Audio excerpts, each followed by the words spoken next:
ஆசிரியர்கள் அனைவருக்கும் வணக்கம். இந்த கிளாஸில் நம்ம என்ன பார்க்க போகிறோம் அப்படின்னா, வரப்போகிற டெட்டுக்காக 7th ஹிஸ்ட்ரி ஒன்லைனராக நம்ம வந்து பார்க்க போகிறோம். ரீகால் வந்து பண்ண போகிறோம்.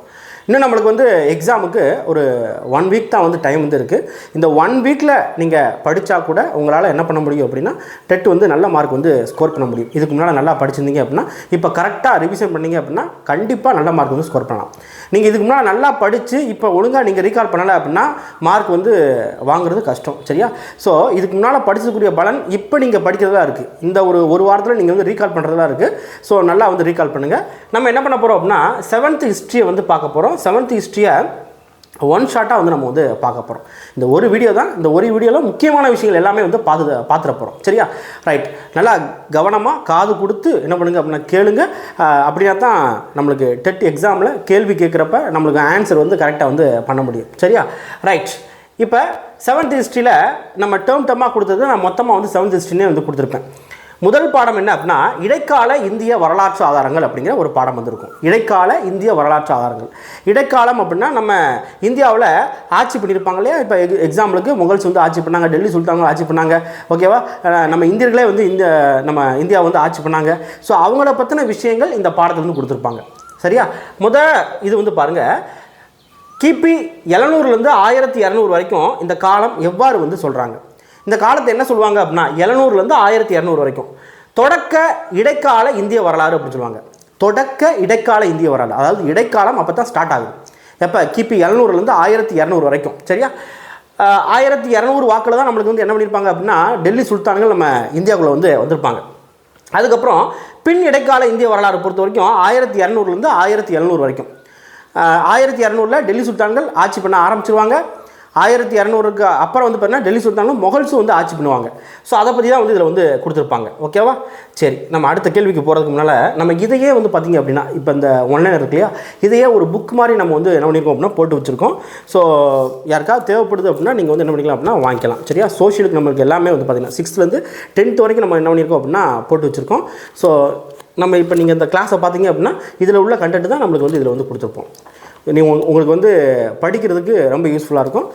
கான்டாக்ட் நம்பர் கொடுக்குறேன். நீங்கள் வந்து மெட்டீரியல் காஸ்ட் என்ன அப்படின்னு சொல்லிட்டு நீங்கள் பேமெண்ட் பண்ணிவிட்டு நீங்கள் வந்து வாங்கிக்கோங்க. சரியா? ரைட். அடுத்த கேள்வி வந்து பாருங்கள், திருவாலங்காடு செப்பேடு யாருடையது? திருவாலங்காடு செப்பேடு யாருடையது அப்படின்னா, முதலாம் ராஜேந்திரனோடது. முதலாம் ராஜேந்திரன் தான் என்ன பண்ணுறாரு அப்படின்னா, திருவாலங்காடு செப்பேடு அப்படிங்கிற ஒரு செப்பேடு வந்து அவர் காலத்தில் இருந்த செப்பேடு அப்படின்னு சொல்லலாம். அன்பில் செப்பேடுகள் பொறுத்த வரைக்கும் சுந்தர சோழனோடது. சரியா? அன்பில் செப்பேடுகள் பொறுத்த வரைக்கும் சுந்தர சோழனோடது. இங்கே பாருங்கள், ஃபஸ்ட்டு திருவாலங்காடு செப்பேடு யாரோடது அப்படின்னா ராஜேந்திர சோழன். அன்பில் செப்பேடு சுந்தர சோழன் அவரோடது, அவர் காலத்துனது. அடுத்து உத்திரமேரூர் பகுதி. இப்போ இதெல்லாம் இந்த செப்பேடுகள் மூலமாக என்ன பண்ணுறாங்க அப்படின்னா அந்த வரலாற்று ஆதாரங்கள் தெரியும். அதனால் நீங்கள் வந்து இதை வந்து படிக்கிறீங்க. உத்திரமேரூர் பகுதி எங்கே இருக்குது அப்படின்னா காஞ்சிபுரத்தில் இருக்குது. உத்திரமேரூர் எங்கே இருக்குது? காஞ்சிபுரத்தில் இருக்குது. சரியா? உத்திரமேரூரில் கல்வெட்டு வந்து இருந்திருக்கும். அந்த கல்வெட்டு மூலமாக சோழர்கள் பற்றி நம்ம வந்து தெரிஞ்சுக்கலாம். பிராமணர்களுக்கு கொடையாக வழங்கப்பட்ட நிலங்கள் என்ன? பிராமணர்களுக்கு கொடையாக வழங்கப்பட்ட நிலங்கள் என்ன அப்படின்னா பிரம்மதேயம் அப்படி சொல்லுவாங்க. பிரம்மதேயம் இதெல்லாம் முக்கியமான ஒன்று. பிரம்மதேயம்னா பிராமணர்களுக்கு கொலையாக வழங்கப்பட்ட நிலம். அதே மாதிரி சாலபோகம் அப்படின்னா கல்வி நிலையங்களை பராமரிப்புக்காக வழங்கப்பட்ட நிலம். தேவதானம் அப்படின்னா தேவம் அப்படின்னா தேவன்னா என்ன? கடவுள். ஸோ கடவுளுக்கு வழங்கப்பட்ட, அதாவது கோவில்களுக்கு வழங்கப்பட்ட நிலம். அடுத்து பள்ளி சந்தம். பள்ளி அப்படிங்கிற வார்த்தை வந்தாலே அது வந்து சமண சமயம் தான் குறிக்கும். ஸோ சமண சமய நிறுவனங்களுக்கு கொடையாக அளிக்கப்பட்ட நிலம் அப்படின்னு சொல்லலாம். அடுத்து வந்து பாருங்கள், கஜுராஹோ எங்கே அமைந்துள்ளது? கஜுராஹோ பொறுத்த வரைக்கும் அங்கே சிற்பக்கலை வந்து அதிகமாக இருக்கும். ஒரு பாடல் கூட இருக்கும். சரியா? இந்த கஜுராஹோ எங்கே இருக்குது அப்படின்னா மத்திய பிரதேசத்தில் வந்து இருக்குது. அந்த சிற்பக்கலை மூலமாக நம்ம வரலாற்று ஆதாரங்களை தெரிஞ்சுக்கலாம். அபுகுன்று அப்படி இல்லைன்னா தில்வாரா அப்படின்னு சொல்லுவாங்க. தில்வாரா வந்து ராஜஸ்தான் வந்து இருக்குது. கஜுராஹோ மத்திய பிரதேசம். சரியா? அபுகுன்று ராஜஸ்தான். அடுத்து பிற்கால சோழர் கட்டிடக்கலைக்கு எடுத்துக்காட்டு தருக. சோழரில் பிற்கால சோழர்களுக்கு பொறுத்த வரைக்கும் தஞ்சை பெரிய கோயில், கங்கை கொண்ட சோழபுரம், தாராசுரம் அப்படிங்கிறது. சரியா? அடுத்து விஜயநகர கட்டிடக்கலைக்கு எடுத்துக்காட்டு என்ன அப்படின்னா ஹம்பி வித்தாலா, ஹம்பி கோவில். அடுத்து விருபாக்ஷா கோவில், அதாவது ஹம்பியில் வித்தாலா விருபாக்ஷா கோவில். ஓகேவா? 15ஆம் நூற்றாண்டில் விஜயநகர கட்டிடக்கலைக்கு இது வந்து ஒரு சிறந்த எடுத்துக்காட்டு. இடைக்காலத்தை சேர்ந்த முக்கியமான மசூதிகள் என்ன? குவத் உல் இஸ்லாம் மஸ்ஜித், அடுத்து மோட்கி மசூதி, ஜமா மசூதி இல்லைன்னா ஜும்மா மசூதி அப்படின்னு சொல்லுவாங்க. சார்மினார் வந்து ஹைதராபாத்தில் வந்து இருக்குது. இதெல்லாம் வந்து இடைக்காலத்தில் முக்கியமாக அந்த டெல்லி சுல்தான்கள் இருப்பாங்களே அவங்க காலத்துலேயும் முகல்ஸ் காலத்துலேயும் கொண்டு வரப்பட்ட மசூதிகள். முகமது கோரி வெளியிட்ட தங்க நாணயத்தில் எந்த பெண் தெய்வத்தை பதிப்பித்தார்? எந்த பெண் தெய்வம் அப்படின்னா லட்சுமி தெய்வத்தை வந்து பதிப்பித்தார். டெல்லி சுல்தான்கள் காலகட்டத்தை அறிஞ்சு கொள்வதற்கு எந்த செப்பு நாணயங்கள் பயன்படுகின்றன? இப்போ இந்த பாடத்தை நீங்கள் படிக்கணும் அப்படின்னா நம்ம இந்தியாவில் யாரெல்லாம் வந்திருக்காங்க அப்படின்னு தெரிஞ்சுக்கணும். சரியா? டெல்லி சுல்தான்கள் வந்திருக்காங்க, முகல்ஸ் வந்து வந்திருக்காங்க, இதெல்லாம் நீங்கள் தெரிஞ்சுக்கணும். அப்படின்னா தான் இவங்கெல்லாம் யார் அப்படின்னு சொல்லி உங்களுக்கு வந்து தெரியும். டெல்லி சுல்தான்கள் காலகட்டத்தை அறிந்து கொள்வதற்கு எந்த செப்பு நாணயங்கள் அப்படின்னா ஜிடால் அப்படிங்கிறது. எது? ஜிடால் அப்படிங்கிறது. டங்கா அப்படின்னா என்ன? டங்கா அப்படிங்கிறது வெள்ளி நாணயம். இது யார் வெளியிட்டா? இல்துமிஷ் வந்து வெளியிட்டிருக்காரு. அதே மாதிரி பக்தி இலக்கியங்களின் காலம் அப்படின்னு சொல்லி எதை சொல்கிறாங்க அப்படின்னா சோழர்களோட காலத்தை பக்தி இலக்கியங்களின் காலம் அப்படின்னு சொல்கிறாங்க. ஏன் அப்படின்னா பெரிய புராணம் அந்த காலத்தில் சேக்கிலார் வந்து பெரிய புராணத்தை எழுதினார். அதே மாதிரி 12 ஆழ்வார்கள் 4000 திவ்ய பிரபந்தத்தை எழுதியிருக்காங்க. 4000 திவ்ய பிரபந்தத்தை தொகுத்தவர் யார் அப்படின்னா நாதமுனி அப்படிங்கிற ஒருத்தர் வந்து வருவார். நாதமுனி, அதாவது எழுதுனது வந்து பார்த்திங்க அப்படின்னா 12 ஆழ்வார்கள் வந்து எழுதியிருப்பாங்க. தொகுத்தவர் நாதமுனி. தேவர் பொறுத்த வரைக்கும் அப்பர், சம்பந்தர், சுந்தரர் வந்து எழுதியிருப்பாங்க. தேவாரத்தை தொகுத்தவர் யார் அப்படின்னா நம்பியாண்டார் நம்பி. திருவாசகத்தை மாணிக்கவாசகர் வந்து எழுதியிருப்பாங்க. இதெல்லாம் சோழர்கள் காலத்தில் இயற்றப்பட்ட இலக்கியங்கள் அப்படின்னு சொல்லலாம், பக்தி இலக்கியங்கள். கீத கோவிந்தம் எழுதுனது யார்? முக்கியமான ஒன்று. கீத கோவிந்தம் எழுதுனது யார் அப்படின்னா ஜெயதேவர் அப்படிங்கிற ஒருத்தர். விஜயநகர பேரரசோட தொடர்புடைய சமயச்சார்பற்ற இலக்கியங்கள் என்ன அப்படின்னா ரொம்ப முக்கியம். கங்காதேவி எழுதின மதுரா விஜயம் அப்படிங்கிறது. கங்காவோட வீட்டுக்காரர் வந்து பார்த்திங்க அப்படின்னா மதுரையை வந்து வின் பண்ணியிருப்பார். அதை வச்சு தான் இந்த கங்காதேவி அம்மையார் வந்து எழுதியிருப்பாங்க. சரியா? அடுத்து ஆமுக்த மாளிகா பொறுத்த வரைக்கும் கிருஷ்ணதேவராயர் எழுதியிருப்பார். இந்த ரெண்டுமே வந்து பார்த்திங்க அப்படின்னா விஜயநகர காலத்தில் இருந்த இலக்கியங்கள் அப்படின்னு சொல்லலாம். அடுத்து பிருத்திராஜ ரசோ, இவர் வந்து அதாவது இந்த நூலை எழுதுனது யார்? பிருத்திராஜ ரசோ அப்படிங்கிற நூலை எழுதுனது யார் அப்படின்னா சந்த் பர்தை அப்படிங்கிற ஒருத்தர். யார்? சந்த் பர்தை அப்படிங்கிற ஒருத்தர். அதாவது பிருத்ராஜ சவுகான் அப்படின்னு சொல்லிட்டு ஒரு சவுகான் மன்னர் வந்து எடுத்துப்பார். அவரை பற்றி எழுதியிருப்பாங்க. ராஜதரங்கிணி அப்படிங்கிற நூல் இது எழுதுனது யார் அப்படின்னா கல்கனர். ராஜதரங்கிணி கல்கனர். சரியா? அடுத்து வந்து பாருங்கள், தபகத் இ நஸ்ரி அப்படிங்கிற நூல் யார் எழுதுனாங்க அப்படின்னா மின்கஜ் உஸ் சிராஜ். தபகத் இ நஸ்ரி மின்கஜ் உஸ் சிராஜ் அப்படிங்கிறது. அதே மாதிரி அடிமை வம்சத்தை சேர்ந்த சுல்தான் நஸ்ருதீன் மாமுது அப்படிங்கிற ஒருத்தரால் ஆதரிக்கப்பட்டவர் தான் இந்த மின்கஜ் உஸ் சிராஜ் அப்படிங்கிற ஒருத்தர். இந்த நூல் பொறுத்த வரைக்கும் முகமது கோரியோட படையெடுப்பில் தொடங்கி 1260 வரைக்கும், சரியா, 1260 வரைக்கும் வந்து பார்த்திங்க அப்படின்னா நிகழ்வுகளை குறிப்பிடுது. ஓகேவா? ரைட். இப்போ முகமது கோரி படையெடுப்பு பொறுத்த வரைக்கும் என்ன அப்படின்னா 1191க்கு முன்னாலே வந்து ஆரம்பிச்சிடும். 1191 வந்து பார்த்திங்க அப்படின்னா தரைன் போர் வந்து நடந்திருக்கும். அதுதான் மெயினான போர். இவரோட காலகட்டத்தில் 1191 நடந்தது என்ன அப்படின்னா தரைன் போர், அதாவது முதலாம் தரைன் போர். முக்கியமான ஒரு போர் அப்படின்னு சொல்லலாம். இந்த முதலாம் தரைன் போரை சொல்லலாம். இந்த முதலாம் தரைன் போர் முகமது கோரிக்கும் பிருத்விராஜ் சவுகான் அப்படிங்கிற ஒரு மன்னருக்கு இடையில வந்து நடந்திருக்கும். அதுக்கப்புறம் தான் டெல்லி சுல்தான்கள் நம்ம இந்தியாவுக்குள்ள வந்து வந்திருப்பாங்க. இதில் வந்து முகமது கோரி தோற்று போவார். 2வது தரைன் போரில் தான் முகமது கோரி வின் பண்ணுவார். அடுத்து வந்து பாருங்கள், தஜ் உல்மா அசீர் என்னும் நூலை எழுதியவர் யார் அப்படின்னா ஹசன் நிஜாமி அப்படிங்கிற ஒருத்தர் வந்து எழுதியிருக்காரு. இவரை பொறுத்த வரைக்கும் என்ன அப்படின்னா இல்துமிஷோட இறுதி காலத்தில் கஜ்னியில் வந்து இவர் வந்து வந்திருக்காரு. குத்புதீன் ஐபக் பற்றின செய்திகளை இந்த தஜ்மா உல் அசீர் வந்து பேசுது. சரியா? அதே மாதிரி இந்த நூல் தான், இந்த தஜ்மா உல் அசீர் தான் டெல்லி சுல்தானியோட வரலாற்றை கூறுற அரசோட இசைவு பெற்ற முதல் நூல் அப்படின்னு சொல்லி சொல்கிறாங்க. ஸோ முக்கியமான ஒன்று தஜ்மா உல் அசீர் அப்படிங்கிறது. அடுத்து தாரிக் இ பெரோஷாகி இந்த நூலோட ஆசிரியர் அப்படின்னா ஜியாவுதீன் பரணி அப்படிங்கிற ஒருத்தர். இந்த நூல் பொறுத்த வரைக்கும் கியாசுதீன் பால்பன்லேருந்து ஆரம்பித்து பெரோஷா துக்ளக் வரைக்கும் என்ன பண்ணுது அப்படின்னு கேட்டால் ஆட்சியை விளக்குது. இந்த கியாசுதீன் துக்ளக் யார் அப்படின்னு சொல்லிட்டு நம்ம டெல்லி சுல்தான்கள் பார்த்தா தான் தெரியும். சரியா? ரைட். அடுத்து வந்து பாருங்கள், தாரிக் இ பெரிஸ்டா இந்த நூலோட ஆசிரியர் யார்? தாரிக் இ பெரிஸ்டா தான் எழுதியிருப்பார். ஓகேவா? அதே மாதிரி இந்தியாவில் முகலாய ஆட்சியோட எழுச்சி குறித்து இந்த நூல் வந்து விவரிக்குது. அடுத்து பாபர் நாமாவை பாபர் தான் எழுதியிருப்பார். சரியா? அடுத்து ஐனி அக்பர் நாமா இது எழுதுனது யார் அப்படின்னா அபுல் பாசல் எழுதியிருப்பார். ஐனி அக்பர் நாமா அபுல் பாசல் எழுதியிருப்பார். துசுக்கி ஜஹாங்கீர் வந்து எழுதியிருப்பார். முகல்ஸில் 2 பேர் தான் அவரோட வரலாற்றை வந்து எழுதியிருப்பாங்க. ஒன்று பாபர், இன்னொன்று வந்து பார்த்தீங்கன்னா ஜஹாங்கீர் அப்படிங்கிறது. தவத் இ அக்பரி அப்படிங்கிற நூலை எழுதுனது யார் அப்படின்னா நிஜாமுதீன் அகமது அப்படிங்கிற ஒருத்தர். அதே மாதிரி தாரிக் இ பதானி இந்த நூலை எழுதுனது யார் அப்படின்னா பதானி. 1595 வந்து இது வந்து வெளியிட்டாங்க. 3 தொகுதியில் வந்து இருக்குது. அக்பருடைய ஆட்சி பற்றி பேசுது தாரிக் இ பதானி அப்படிங்கிறது. அடுத்து வெனிசு நகர பயணி, அதாவது வெனிசு நாட்டை சேர்ந்த பயணி மார்க்கோ போலோ வந்து பார்த்திங்கன்னா தமிழகத்துக்கு எந்த பகுதிக்கு 2 டைம் வந்து வந்திருக்காரு. எந்த பகுதிக்கு அப்படின்னா காயலுக்கு வந்திருக்காரு. சரியா? காயல் அப்படிங்கிற ஒரு பகுதிக்கு. அதே மாதிரி இவர் என்ன சொல்லியிருக்காரு அப்படின்னா அரேபியாவிலேருந்து குதிரைகள் தமிழகத்தில் இறக்குமதி செய்யப்பட்ட முக்கியமாக கடல் வழியாக இறக்குமதி செய்யப்பட்டதாக மார்க்கோ போலோ சொல்லியிருக்காரு. தாஹ்யுக் இ ஹிந்த் இந்த நூலோட ஆசிரியர் யார் யார் அப்படின்னா அல்பெருனி அப்படிங்கிறது. சரியா, அல்பெருனி அப்படிங்கிறது.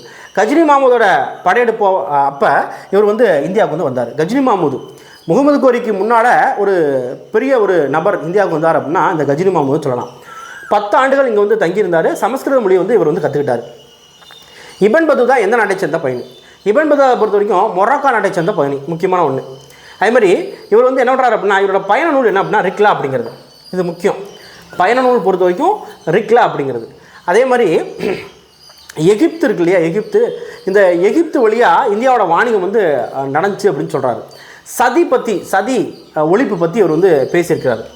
அடுத்து துக்ளக் வம்சத்தில் தலைநகரை டெல்லியிலேருந்து தேவகரிக்கு மாற்றினது யார்? இது முக்கியமான ஒன்று. துக்ளக் வம்சத்தில் நிறையா துக்ளக் வந்து வருவாங்க. அதாவது பெரோஷா துக்ளக், முகமது பின் துக்ளக், சரியா, கியாசின் துக்ளக், இந்த மாதிரி நிறைய பேர் வருவாங்க. அது துக்ளக் வம்சத்தில் டெல்லியிலேருந்து தலைநகரை தேவகிரிக்கு மாற்றினது யார் அப்படின்னா முகமது பின் துக்ளக். திரும்பவும் என்ன பண்ணுவார் அப்படின்னா டெல்லிக்கே வந்து மாற்றிடுவார்.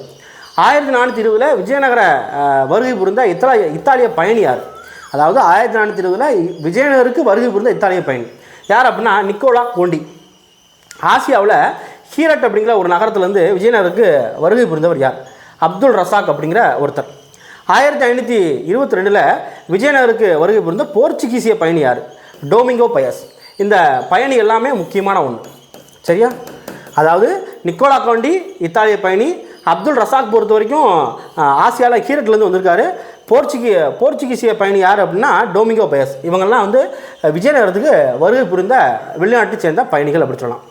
அவ்வளோதான். இந்த பாடத்தில் இந்த 32 கேள்வியை பார்த்தாலே போதுமானது. இதையே திரும்ப திரும்ப வந்து பாருங்கள், போதும். அடுத்த பாடம் வந்து பாருங்கள், வட இந்திய புதிய அரசுகளின் தோற்றம்.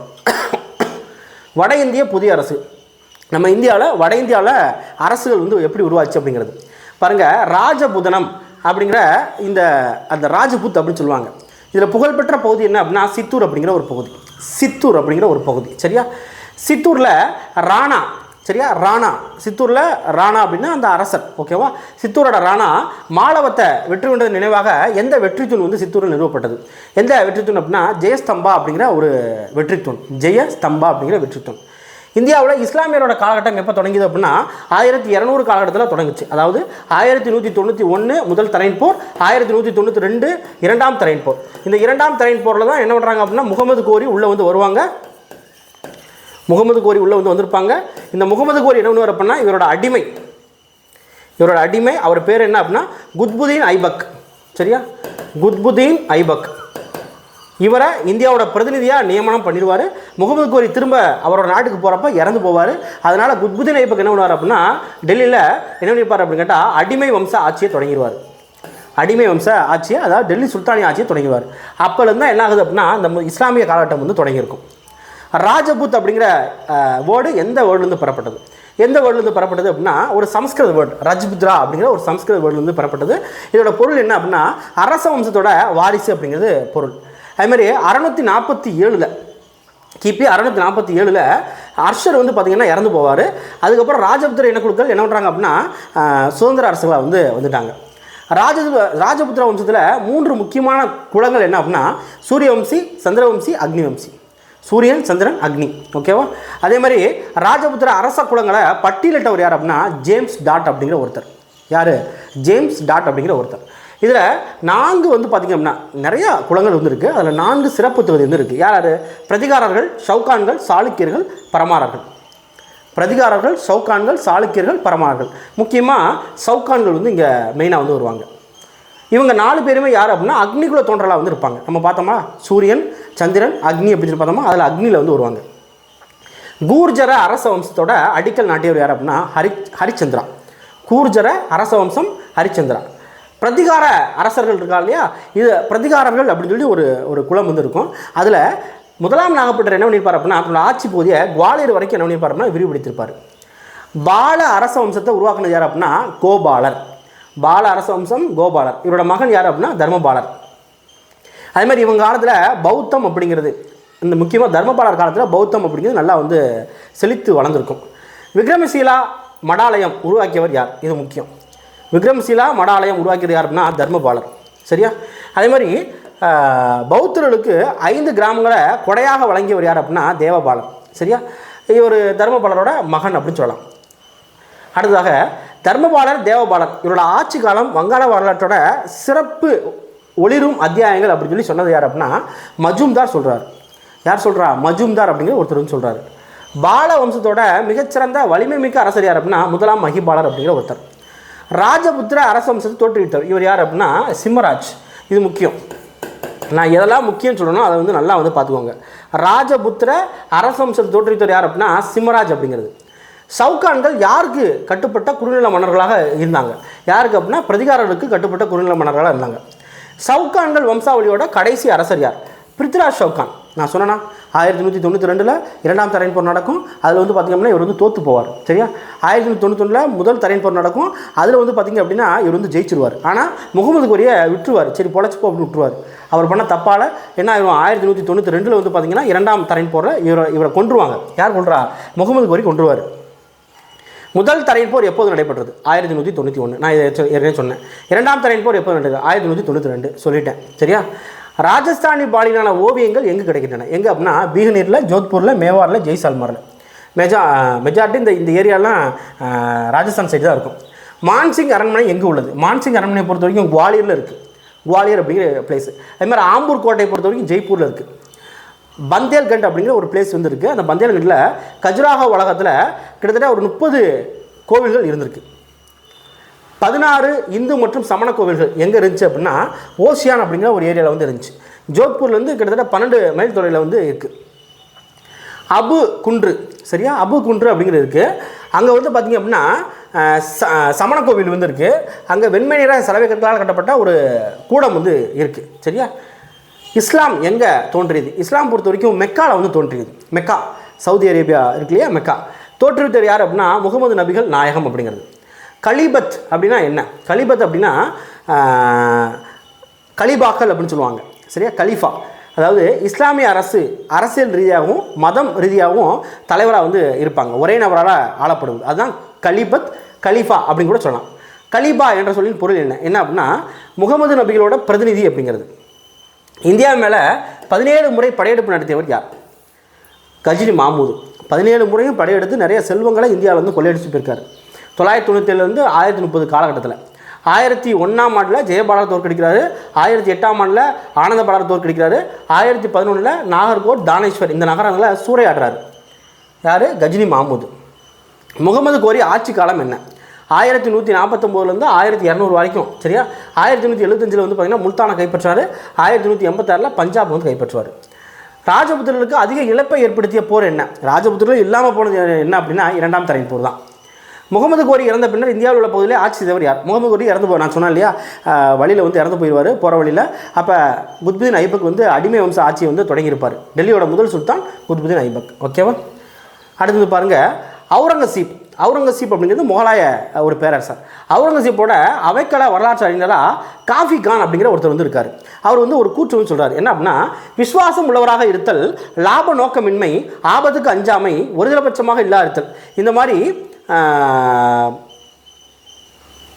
இருக்கிறது ஒரு வரலாற்று ஆசிரியரோட கடமை அப்படின்னு சொல்லியிருப்பார். ஓகேவா? ரைட். அடுத்து வந்து பாருங்கள், இது முக்கியமான ஒன்று என்ன அப்படின்னா வேளாண் வகை. பிராமணர் அல்லாத உடைமையாளருக்கு சொந்தமான நிலம் அப்படின்னு சொல்லுவாங்க. வேளாண் வகை அப்படின்னா பிராமணர் அல்லாதவர்களுக்கு அல்லது பிராமணர் அல்லாத உடைமையாளருக்கு சொந்தமான நிலங்கள். பிராமணர் அல்லாத. ஓகேவா? அடுத்து வந்து பாருங்கள் பிரம்மதேயம். பிரம்மதேயம் அப்படிங்கிறது பிராமணருக்கு கொடையாக வழங்கப்பட்ட நிலங்கள். முக்கியம். சாலபோகம். சாலபோகம் பொறுத்த வரைக்கும் கல்வி நிலையங்களை பராமரிப்பதற்காக வழங்கப்பட்ட நிலங்கள். தேவதானம். தேவதானம் பொறுத்த வரைக்கும் கோவில்களுக்கு கொடையாக வழங்கப்பட்ட நிலம். பள்ளி சின்னம்னா சமண சமய நிறுவனங்களுக்கு கொடையாக வழங்கப்பட்ட நிலம். இது ஏற்கனவே நம்ம வந்து ஒன்வேளை கொடுத்துருக்கோம். பட் இருந்தாலும் திரும்ப ஒரு இடம் காமிக்கிறேன். ஏன் அப்படின்னா முக்கியம். அடுத்தது பாருங்கள், ஒரு ஜிட்டால் அப்படின்னா 3.6 வெள்ளி குன்றிமணிகளை கொண்டது தான் ஒரு ஜிட்டால். 48 ஜிட்டால்கள் என்ன சொல்லுவாங்க அப்படின்னா ஒரு வெள்ளி டங்காவுக்கு சமம் அப்படின்னு சொல்லுவாங்க. 40 ஜிட்டால் என்ன சொல்லுவாங்க? ஒரு வெள்ளி டங்காவுக்கு சமம். தபகத் அப்படிங்கிறது என்ன அப்படின்னா ஒரு அரேபிய சொல். இதுக்கு என்ன அர்த்தம் அப்படின்னா தலைமுறை அப்படி இல்லைன்னா நூற்றாண்டு அப்படிங்கிற அர்த்தம். தலைமுறை அப்படி இல்லைன்னா நூற்றாண்டு அப்படிங்கிற அர்த்தம். தஜூக் அப்படின்னா இது வந்து ஒரு பாரசீக சொல். இதுக்கு சுயசரிதை அப்படிங்கிறது அர்த்தம். சரியா? தபகத்னா தலைமுறை, தஜுக்னா சுயசரிதை. தாரிக் இல்லைன்னா தாக்யூக் அப்படிங்கிறது ஒரு அரேபிய சொல். இதோட பொருள் வராறு அப்படிங்கிறது நம்ம ஏற்கனவே வந்து பார்த்தோமா? தபகத் ஈ நசிரி. சரியா? அப்போ அந்த தபகத், தஜுக், தாரிக் இதுக்குரிய அர்த்தம் வந்து கொடுத்துருவாங்க. இதில் வந்து தபகத்தும் தாரிக்கும் வந்து பார்த்திங்க அப்படின்னா அரேபிய சொல். தஜூக் அப்படிங்கிறது பார்த்திங்கன்னா பாரசீக சொல். ஓகே. அடுத்து வந்து பாருங்கள், பிருத்விராஜ் சவுகான் மறைவுக்கு பின்னால் சந்த் பர்தை அப்படிங்கிற ஒரு கவிஞர் என்ன பண்ணிப்பார், பிருத்விராஜ் ரசோ அப்படிங்கிற ஒரு பேரில் ஒரு காவியத்தை வந்து எழுதியிருப்பார். ஓகேவா, இதில் ஒரு கதைலாம் வந்து வரும், அது நம்மளுக்கு வந்து தேவையில்லை. நம்மளுக்கு தேவை என்ன அப்படின்னா பிருத்விராஜ் ரசோ அப்படிங்கிற காவியத்தை எழுதுனது யார், சந்த் பர்தை அப்படிங்கிற ஒருத்தர். அடுத்து ரக்ஷாபந்தன். ரக்ஷாபந்தன் அப்படின்னா அந்த ராக்கி கட்டுறது இருக்கு இல்லையா, அது இது வந்து யாருக்குரிய மரபு அப்படின்னா ராஜபுத்திரர்களுக்குரிய மரபு அப்படின்னு சொல்லுவாங்க. ஓகேவா, ரக்ஷா அப்படின்னா என்ன அர்த்தம் அப்படின்னா பாதுகாப்பு அப்படிங்கிறது அர்த்தம். சரியா, பந்தன் அப்படின்னா என்னது அப்படின்னா கட்டுதல் அப்படிங்கிறது அர்த்தம். சரியா, இது எதுக்காக அப்படின்னா சகோதரத்துவ மெயின் பண்ணி என்ன பண்ணுவாங்க அப்படின்னா கட்டுவாங்க. அதே மாதிரி 1905 வங்கப்பிரிவினை வந்து நடக்கும். 1905 வங்கப்பிரிவினை நடக்கும். அப்போ வந்து பார்த்தீங்கன்னா ரவீந்திரநாத் தாகூர் இருக்கு இல்லையா, அவர் இந்த விழாவை வச்சு என்ன பண்ணுவார் அப்படின்னா நிறைய விஷயங்களை, அதாவது இந்து முஸ்லீம் ஒற்றுமையை வந்து ஏற்படுத்துவார் ரவீந்திரநாத் தாகூர். அடுத்து வந்து பாருங்கள், 712 கிபி 712 உமையது அப்படிங்கிற ஒரு அரசு வந்து இருக்கும். அதோட படைத்தளபதியாக யார் இருக்காங்கன்னா முகமது பின் காசிம் வந்து இருப்பார். முகமது பின் காசிம் இவர் என்ன அப்படின்னா சிந்து மேலே, சிந்துனா சிந்து நதி இருக்கு இல்லையா, அந்த பகுதி மேலே என்ன அப்படின்னா படையெடுப்பார். சிந்து நதினா சிந்து நதி பக்கத்தில் உள்ள பகுதி மேலே படையெடுப்பார். சிந்துவோட அரசராக யார் இருப்பார்னா தாகிர் வந்து இருப்பார். சரியா, இந்த தாகிரை என்ன அப்படின்னா இந்த முகமது காசிம் அல்லது முகமது பின் காசிம் என்ன அப்படின்னா தோற்கடிச்சு தாகிரை கொன்றுவார். ஓகேவா, அதே மாதிரி சிந்து பகுதி மக்கள் இருப்பாங்க இல்லையா, அங்கே அந்த மக்களுக்கு பாதுகாக்கப்பட்ட மக்கள் அப்படிங்கிற ஒரு விஷயம் கொடுத்து நாங்கள் ஒன்றும் பண்ண மாட்டோம் அப்படிங்கிற மாதிரி இந்த முகமது பின் காசிம் வந்து பண்ணியிருப்பார். ஓகேவா, அதே மாதிரி முகமது பின் காசிம் கலீஃபா அப்படின்னு சொல்லுவோம் இல்லையா, அவங்களால திரும்ப வந்து அழைச்சிருவாங்க, வேண்டாம் நீ அங்கே இருக்க வேண்டாம் அப்படின்னு சொல்லி அழைச்சிருவாங்க. ஓகே, அடுத்து வந்து பாருங்கள், பிற்கால சோழர்களும் பாண்டியர்களும் அப்படிங்கிறது. பிற்கால சோழர்களும் பாண்டியர்களும். முற்கால சோழர்கள் அப்படின்னா நம்மளுக்கு எக்ஸாம்பிளுக்கு இது கல்லணை கட்டின கரிகாலன் வந்து முற்கால சோழர்கள் வந்து வருவாங்க, அதாவது கிமுல வந்து வருவாங்க. பிற்கால சோழம் அப்படின்னா கிபியில் வந்து வருவாங்க. பிற்கால சோழ வம்சத்தை மீட்டெடுத்தவர் யார் அப்படின்னா விஜயாலய சோழன் வந்து மீட்டெடுப்பார். விஜயாலய சோழன், அதாவது நம்ம தமிழ்நாடு பொறுத்த வரைக்கும் சேர சோழ பாண்டியர் 3 பேர் மாற்றி தான் வந்து என்ன பண்ணியிருப்பாங்கன்னா ஆட்சி வந்து பண்ணியிருப்பாங்க. சரியா, ஒரு ஆள் ஆட்சி பண்ணுறப்போ ஒரு ஆள் வந்து இல்லாமல் போயிருப்பாங்க. இந்த மாதிரி தான் வந்து இருந்திருக்கும். அப்போ பிற்கால சோழ வம்சத்தை மீட்டெடுத்தவர் யார் அப்படின்னா விஜயாலய சோழன் வந்து மீட்டெடுத்திருப்பார். அதே மாதிரி இப்போ சோழ அரசு இருக்குது அப்படின்னா அந்த சோழ அரசுக்கு மையப்பகுதி எங்கே எது இருக்குது அப்படின்னா காவிரி ஆறு இருக்கு இல்லையா, காவிரி ஆற்றோட கலிமுகம் வந்து இருக்கும். அதே மாதிரி பண்டைய சோழ அரசோட தலைநகர் என்ன அப்படின்னா திருச்சி இருக்கு இல்லையா, திருச்சியில் உறையூர் அப்படிங்கிற ஒரு பகுதி வந்து இருக்கும். விஜயாலய சோழனோட தலைநகர் அப்படிங்கிறது என்னன்னா தஞ்சாவூர். பாருங்கள், பண்டைய சோழ அரசோட தலைநகர் எது அப்படின்ட்டா உறையூர். விஜயாலய சோழன் பொறுத்த வரைக்கும் தஞ்சாவூர் வந்து வரும். முதலாம் ராஜேந்திரன் அவருக்கு பின்னால் வந்தவங்க இருக்காங்க இல்லையா, அவங்க எதை வந்து தலைநகராக வச்சுருப்பாங்க அப்படின்னா கங்கை கொண்ட சோழபுரத்தை வந்து தலைநகராக வச்சுருப்பாங்க, கங்கை கொண்ட சோழபுரம். அதே மாதிரி முதலாம் ராஜராஜன் காலத்தில் வந்து பார்த்திங்கன்னா கப்பற் படையெடுப்புகள் சோழராட்சி விரிவடைய மிக முக்கியமான காரணமாக வந்து இருந்துச்சு. ராஜராஜேஸ்வரம் அப்படிங்கிற கோயில் தஞ்சாவூரில் வந்து இருக்குது. அதேமாதிரி ராஜராஜேஸ்வரம் கோவிலை கட்டினது யார் அப்படின்னா முதலாம் ராஜராஜன். ராஜராஜேஸ்வரம் ஒன்றும் கிடையாது, தஞ்சை பிரகதீஸ்வரர் ஆலயம் தான். தஞ்சை பெரிய கோவில் ஆலயத்தை தான் என்ன சொல்கிறாங்கன்னா ராஜராஜேஸ்வரம் அப்படின்னு சொல்லி சொல்கிறாங்க. கங்கை கொண்டான் அப்படின்னு சொல்லி யாரை சொல்கிறாங்க அப்படின்னா முதலாம் ராஜேந்திரன் சொல்லுவாங்க. கங்கை கொண்டான் அப்படின்ட்டு முதலாம் ராஜேந்திரன் சொல்லுவாங்க. அதேமாதிரி விஜயாலயன் வழிவந்த சோழ வம்சத்தோட கடைசி அரசர் யார் அப்படின்னா அதிராஜேந்திரன். கடைசி அரசர் யார், அதிராஜேந்திரன். அதே மாதிரி ராஜராஜன் இருக்கார் இல்லையா, இந்த ராஜராஜன் காலத்தில் வந்து என்ன நடந்திருக்கும் அப்படின்னா சோழர்களுக்கும் கீழை சாளுக்கியர்கள் 2 பேருக்கு இடையில் வந்து பார்த்திங்கன்னா திருமண உறவு வந்து நடந்திருக்கும். அடுத்து முதலாம் குலோத்துங்கன் அப்படிங்கிற பேரில் சாளுக்கிய சோழ வம்சம், இது முக்கியம்.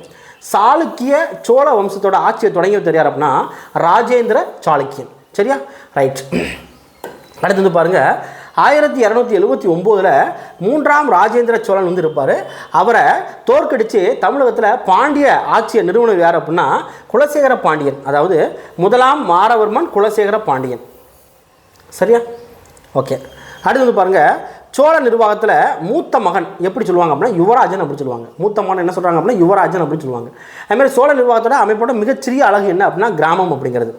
உள்ளாட்சி நிர்வாகம் பொறுத்த வரைக்கும் ஊரார், சபையோர், நகரத்தான், நாட்டோர் இவங்க மூலமாக தான் இந்த அமைப்பு வந்து செயல்பட்டது.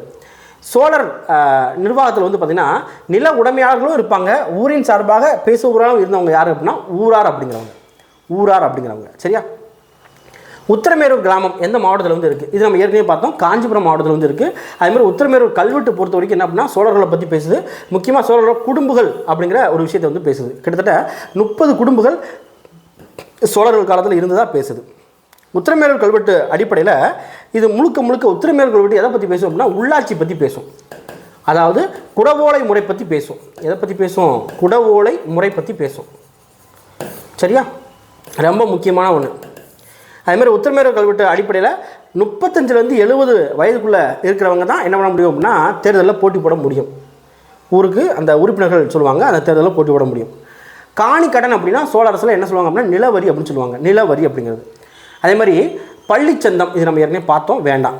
வேளாளர் அப்படிங்கிறது என்ன அப்படின்னா வேளாண் வகை அப்படிங்கிற ஒரு நிலங்களோட உடைமையாளர்கள் தான் என்ன சொல்லுவாங்கன்னா வேளாளர் அப்படின்னு சொல்லுவாங்க.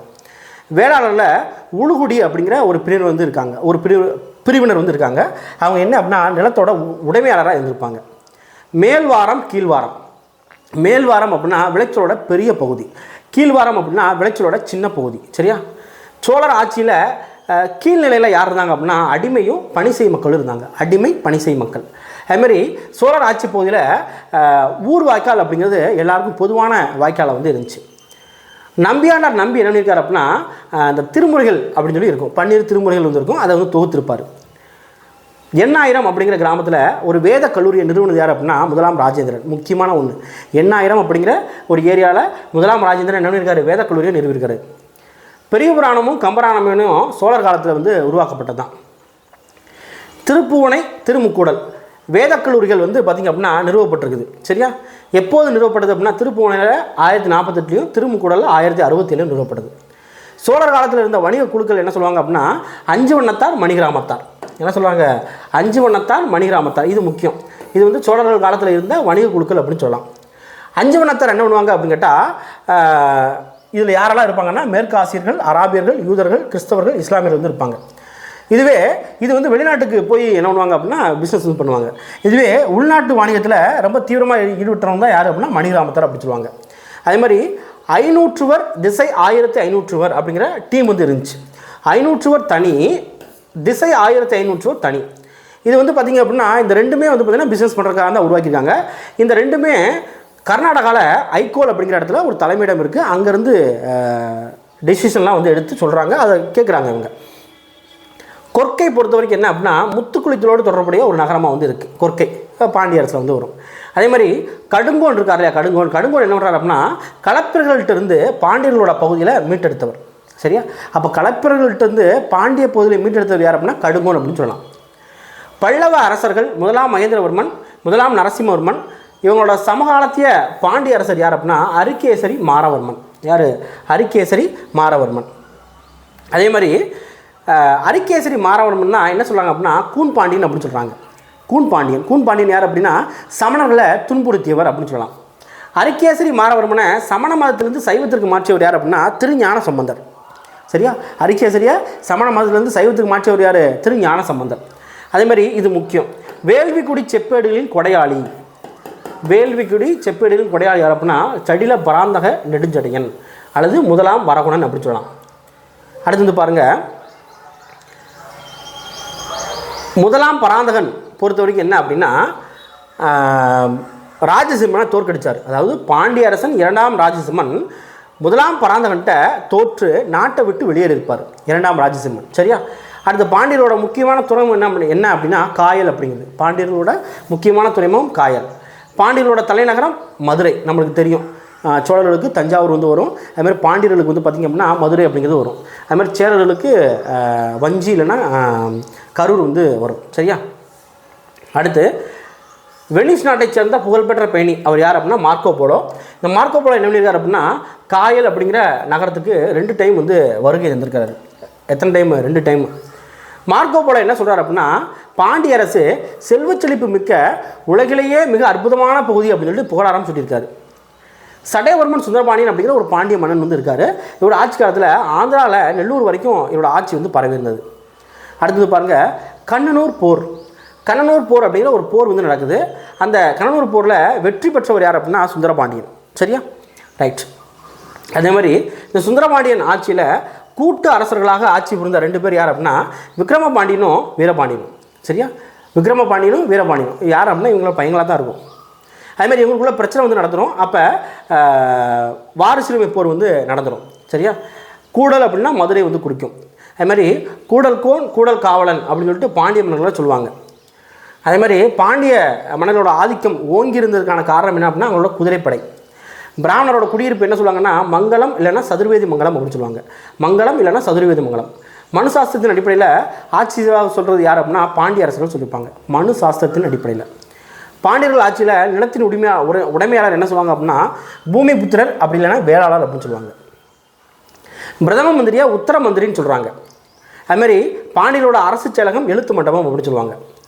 பாண்டியர்களோட ஆட்சியில் படை தளபதி இருக்காங்க இல்லையா, அவங்களுக்கு வந்து அளிக்கப்பட்ட பட்டங்கள் பள்ளிவேலன், பராந்தகன் பள்ளிவேலன், மாறன் ஆதித்தன், தென்னவன் தமிழ்வேல்.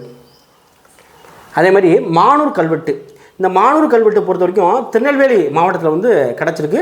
இது கிராம நிர்வாகம் பற்றி சொல்லுது. சரியா?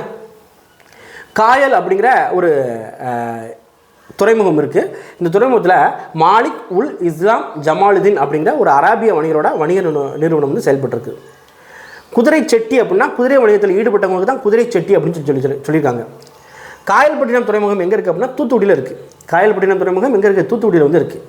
அதே மாதிரி சங்ககால நாணயங்கள், பாண்டியர்கால நாணயங்கள், சங்ககாலமில் பாண்டியர்கால நாணயங்கள் காசு, களஞ்சு, பொன் அப்படின்னு சொல்கிறாங்க. வாசப் அப்படிங்கிற ஒரு அறிஞர் வந்து இருக்கார்.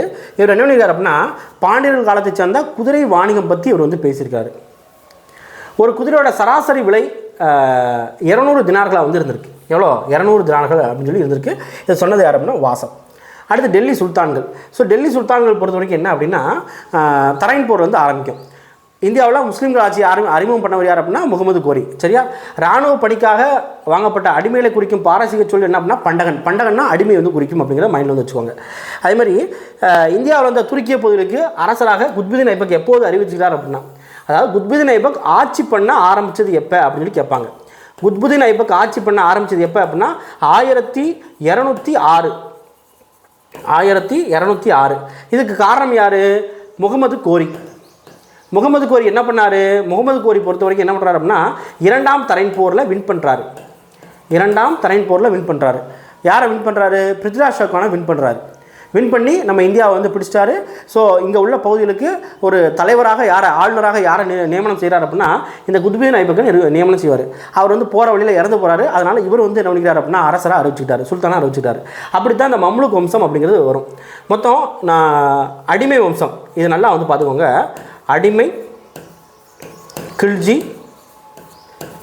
துக்ளக், சையது, லோடி, மொத்தம் 5 வம்சம் வந்து இருக்கும். இது வரிசையாக தெரியும். அடிமை, கில்ஜி, துக்ளக், சையது, லோடி இப்படி கூட கேட்பாங்க. வருஷம் மாற்றி கூட வந்து கேட்பாங்க. சரியா? அதில் முதல் வம்சம் என்ன அப்படின்னா அடிமை வம்சம் அப்படிங்கிறது. அடிமை வம்சத்துக்கு இன்னொரு பேர் மம்லுக் அப்படின்னு கூட சொல்லுவாங்க. ஓகேவா? ரைட். அடிமை வம்சத்துக்கான ஆட்சிகளை அடிக்கல் நாட்டியவர் யார் அப்படின்னா குத்புதீன் ஐபக் தான். மம்லுக் அப்படின்னா அடிமை அப்படிங்கிறது அர்த்தம். அது மாதிரி அடிமை வம்சத்தினர் எத்தனை ஆண்டுகள் இந்தியாவை வந்து ஆட்சி பண்ணுறாங்க அப்படின்னா 84 வருஷம் வந்து ஆட்சி வந்து பண்ணுறாங்க. ஓகேவா? அது மாதிரி குத்புதீன் ஐபக் எந்த நகரை தலைநகராக ஸ்டார்ட் பண்ணியிருப்பார் அப்படின்னா லாகூரா தலைநகராக வந்து வச்சிருப்பார். அதுக்கப்புறம் தான் டெல்லிக்கு வந்து மாற்றுறாரு. அதுக்கப்புறம் என்ன பண்ணுறாரு? டெல்லிக்கு வந்து மாற்றுறாரு. அது மாதிரி கீழே கங்கச்சமொழியை கைப்பற்ற பொறுப்பு யார்கிட்ட போகுது அப்படின்னா பக்தியார் கில்ஜிட்ட வந்து போகுது. அப்போ குத்புதீன் ஐபக்கு ஹெல்ப் பண்ணுறவர் யார் அப்படின்னா பக்தியார் கில்ஜி அப்படிங்கிற ஒருத்தர். சரியா? ரைட். அடுத்து டெல்லியில் குவத் உல் இஸ்லாம் மஸ்ஜித் அப்படிங்கிற ஒரு மசூதியை இவர் வந்து கட்டுவார். குத்புதீன் ஐபக் வந்து கட்டுவார். முக்கியம். சரியா? குவத் உல் இஸ்லாம் மஸ்ஜித் அப்படிங்கிறது இது இந்தியாவில் மிக பழமையான மசூதி அப்படின்னு சொல்லுவாங்க. அது மாதிரி இவர் காலத்தில் குதுப் மினாருக்கு இவர் வந்து அடிக்கல் நாட்டியிருப்பாங்க. குதுப் மினாருக்கு அடிக்கல் நாட்டியவர் யார் அப்படின்னு கேட்பாங்க. யார் அப்படின்னா குத்புதீன் ஐபக். அதே மாதிரி இவர் எப்போ இறந்து போயிருப்பார் அப்படின்னா 1210. ஆக்சுவலாக 1206 இவர் வந்து ஆட்சி காலம் வந்து தொடங்கும். ஒரு 4 வருஷம் தான் ஆட்சி வந்து பண்ணுவார். 1210 வந்து பார்த்திங்க அப்படின்னா போலோ, அதாவது குதிரை போலோ அப்படிங்கிற ஒரு விளையாட்டுறப்ப கீழே விழுந்து இறந்து போயிருப்பார் குத்புதீன் ஐபக். அவ்வளோதான். இவர் காலத்தில் வந்து ஒரு 3-4 பாயிண்ட் பார்த்தா வந்து போதும். அதுக்கப்புறம் என்ன ஆகுது அப்படின்னா குத்புதீன் ஐபக்கோட படைத்தளபதியாக இருந்திருப்பார் ஒருத்தர். அவர் யார் அப்படின்னா இல்துமிஷ் அப்படிங்கிற ஒருத்தர். சரியா? இல்துமிஷ். ஓகேவா? இந்த இல்துமிஷ் என்ன பண்ணியிருப்பாங்க அப்படின்னா ஆட்சிக்கு பண்ண ஆரம்பிச்சிருப்பாங்க, ஆட்சி பண்ண சொல்லியிருப்பாங்க. ஓகேவா? அடுத்து வந்து பாருங்கள், இந்த இல்துமிஷ் இருக்கார் இல்லையா, இந்த இல்துமிஷ்ட குவாரிஜம் ஷா ஜலாலுதீன் அப்படிங்கிற ஒருத்தர் வந்து இருப்பார். குவாரிஜம் ஷா ஜலாலுதீன் அவர் வந்து ஹெல்ப் கேட்டிருப்பார். என்ன ஹெல்ப் அப்படின்னா எப்பா செங்கிஸ்கான் அப்படிங்கிற ஒருத்தர் வந்து எங்கூட சண்டைக்கு வந்து வரான், அவனை எதிர்க்கணும் அப்படின்னா நீ வந்து இல்துமிஷ் நீ வந்து எனக்கு வந்து ஹெல்ப் பண்ணு அப்படின்னு கேட்டிருப்பார். யார் கேட்குறா? இல்துமிஷ்ட குவாரிஜம் ஷா ஜலாலுதீன் வந்து கேட்குறாரு. ஆனால் இல்துமிஷ் என்ன பண்ணுவார்னா மறுத்துவார். காரணம் என்ன அப்படின்னா செங்கிஸ்கான் நல்ல படைபலம் மிக்க ஒரு அரசர். ஸோ அவர் தவிர்த்தது என்ன அப்படின்னா நம்ம டெல்லி சுல்தான்களை காப்பாற்றுறத ஒரு விஷயம் அப்படின்னு சொல்லிட்டாங்க. இல்துமிஷ் ஒரு சேஃபான ஒரு முடிவு வந்து எடுத்துட்டார் அப்படின்னு சொல்லுவாங்க. இந்த இல்துமிஷ் ரொம்ப முக்கியமான ஒன்று. இந்த இல்துமிஷ் என்ன பண்ணியிருப்பார் அப்படின்னா 40 நபர் குழு அப்படின்னு சொல்லி ஒரு குழு வந்து உருவாக்கியிருப்பார். 40 நபர் குழு 40 நிமிட குழுனாலும் ஒன்று தான், சாகல்கானி அப்படிங்கிற குழுனாலும் ஒன்று தான். 40 நிமிடம் ஒன்று தான், சாகல்கானினாலும் ஒன்று தான். சரியா? அதே மாதிரி இக்தா முறை அப்படிங்கிற ஒரு முறையை அறிமுகம் பண்ணியிருப்பார். இக்தா முறை அப்படிங்கிறது, இக்தா முறையை அறிமுகம் செய்து யார் அப்படின்னா இல்துமிஷ். ஓகேவா? அடுத்து இக்தா முறையில் நிலத்தை பெற்றவர் எவ்வாறு அழைக்கப்பட்டனர்? இக்தாதார் அல்லது முக்தி அப்படிங்கிறது இந்த நிலம் சம்பந்தமான விஷயம் வந்து வரும். குதுப் மினாரை கட்டுமான பணிகளை நிறைவு செய்தவர் யார் அப்படின்னா இல்துமிஷ். இப்போ குதுப் மினாருக்கு அடிக்கல் நாட்டியவர் யார்? குத்புதீன் ஐபக். குதுப் மினாருக்கு கட்டி முடித்தது யார்? இல்துமிஷ். இல்துமிஷுக்கு அப்புறம் யார் சுல்தானா வராங்க அப்படின்னா ரஷ்யா, அதாவது சுல்தானா ரஷ்யா அப்படின்னு சொல்லுவாங்க. சுல்தான் கிடையாது, சுல்தானா. ஓகேவா? சுல்தானா ரஷ்யா, பெண்ணரசு. இந்தியாவில் இந்திய நாட்டை சேர்ந்த இந்தியாவை ஆட்சி செய்த முதல் பெண்ணரசி அப்படின்னா சுல்தானா ரஷ்யா. ரஷ்யாவுக்கு தனி உதவியாளராக இருந்த எத்தியோப்பிய அடிமை யார்? எத்தியோப்பிய அடிமை அப்படி இல்லைன்னா அபிசினி அடிமை அப்படின்னு சொல்லுவாங்க, ஜலாலுதீன் யாகுத். இதில் தான் வந்து மாட்டிக்கிடுவாங்க. என்ன அப்படின்னா 40 நிமிட குழு அப்படிங்கிற குழு வந்துருக்காங்க இல்லையா, அந்த குழு வந்து இந்த சுல்தானா ரஷ்யா ஆட்சி பண்ணுறது பிடிக்காது. அதனால் என்ன பண்ணுவாங்கன்னா கலகம் வந்து மேற்கொள்வாங்க.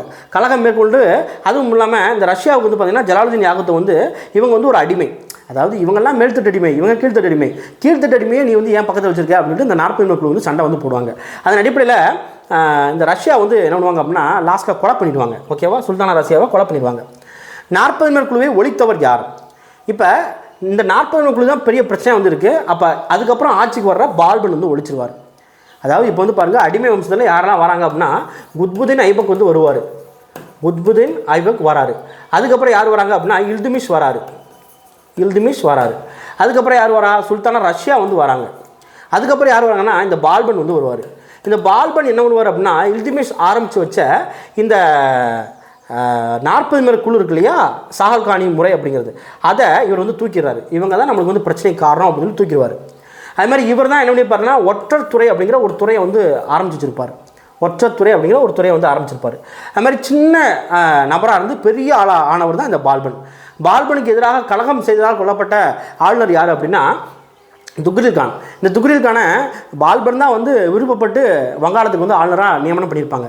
ஆனால் அந்த துக்ரில் கான் என்ன பண்ணுவார் அப்படின்னா இவருக்கு அகைன்ஸ்டாக திரும்பிடுவார். ஸோ அவரை கொன்றுவார். இவர் மங்கோலியர்கள் ஜட்லட்ச நதியை கடந்து வர மாட்டார்கள் அப்படின்னு சொல்லிட்டு ஒரு உறுதிமொழியை பால்பன் யார்கிட்ட வாங்கியிருப்பாங்க அப்படின்னா குலகுகான் அப்படிங்கிற ஒரு மங்கோலியர்கிட்ட வாங்கியிருப்பார். குலகுகான் அப்படிங்கிறது யார்?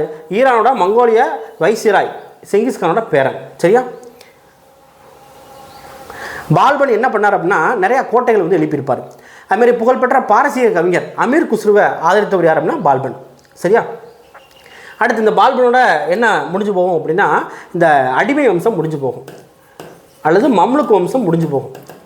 இதுக்கப்புறம் வந்து திறமையற்ற அரசர்கள் வந்து இருப்பாங்க. திறமையான அரசர்கள் யாரும் இல்லை. அதுக்கப்புறம் யார் வந்துருவாங்கன்னா ஜலாலுதீன் கில்ஜி வந்து வந்துடுவார். ஜலாலுதீன் கில்ஜி பொறுத்த வரைக்கும் கில்ஜி வம்ச ஆட்சியை வந்து தொடங்கி வச்சுருவார். கில்ஜி வம்ச ஆட்சி ஜலாலுதீனோட காலத்தில் காரா அப்படிங்கிற பகுதியில் ஆளுநராக இருந்தவர் தான் யார் அப்படின்னா அலாவுதீன் கில்ஜி. அலாவுதீன் கில்ஜி வேறு யாரும் கிடையாது, ஜலாலுதீன் கில்ஜியோட மருமகன் தான். இந்த ஜலாலுதீன் கில்ஜிக்கும் அலாவுதீன் கில்ஜிக்கும் நல்ல பாண்டிங் தான் இருக்கும். ஆனால் அலாவுதீன் கில்ஜிக்கு வந்து பார்த்திங்கன்னா இந்தியாவோட சுல்தானா ஆகணும் அப்படிங்கிறது ஒரு ஆசை.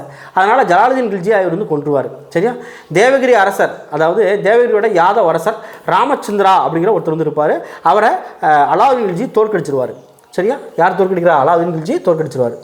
அதே மாதிரி அலாவுதீன் கில்ஜி டெல்லியோட சுல்தானா வந்து அறிவிச்சுக்கிறது 1296 வந்து அறிவிச்சுக்கிறார். 1296. அடுத்து ரொம்ப முக்கியமான ஒன்று சித்தூர் சூறையாடல். சித்தூர் அப்படிங்கிறது ஒரு பிளேஸு, அதாவது ராஜபுத்திரர்களில் மெயினான ஒரு பிளேஸு சித்தூர். இந்த சித்தூரில் சூறையாடல் நடந்திருக்கும் 1303.